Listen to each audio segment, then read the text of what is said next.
good morning ළමයි. අද මම විතරයි ගෙදර ඉන්නේ. මයි බබයි. ඉතින් අද මම උදේට කන්නේ මොනවද කියලා බලමු. අපි මම ඔයාලත් එක්කම අද උදේට මම කන්නේ මොනවද කියලා අපි බලමු. ඉතින් මුලින්ම අපි පැස්ටා එක තැම්බෙන්න ඕන වතුර ටික ලිපේ තියාගන්නවා. ඒ වතුර එකටම ලුණු කුඩු චුට්ටකුයි පොල් තෙල් මූඩියෙන් එකක් වගේ දාලා ඒක තැම්බෙන්න තියාගන්න ඕන. ඊට පස්සේ අපි ලුණු සුදු ලුණු තක්කාලි මේ පැස්ටා එකට ඕන අවශ්‍ය අමුද්‍රව්‍ය ටික කපා ගන්නවා.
ඊට පස්සේ අපි රත් වෙච්ච වතුරකට පැස්ටා ටික එකතු කරගන්නවා. ඒක තම්බ ගන්න ඕන නිසා. ඉතින් මෙන්න මේ විදිහට තමයි ඒක තැම්බෙන්නේ. තක්කාලි එක මම වෙන්දට කරන්නේ උණු වතුරේ දාලා ඒක මේ රත් වුණාම තමයි පොඩි කරගන්නේ. අද මම වෙලා නැති හින්දා නිකම්ම අතින් කෑලි පොඩි කරලා ඒක පොඩි කරගත්තා. ඒක හොඳට පොඩි වෙන තරමට රසයි.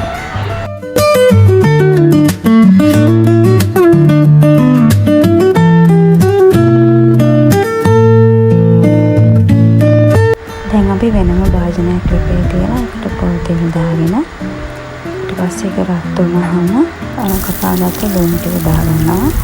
ඒක චුට්ටක් ටෙම්පරාදු වුණාට පස්සේ අපි ඉතුරු ඒවා ටිකෙන් ටික දාගන්න ඕනේ.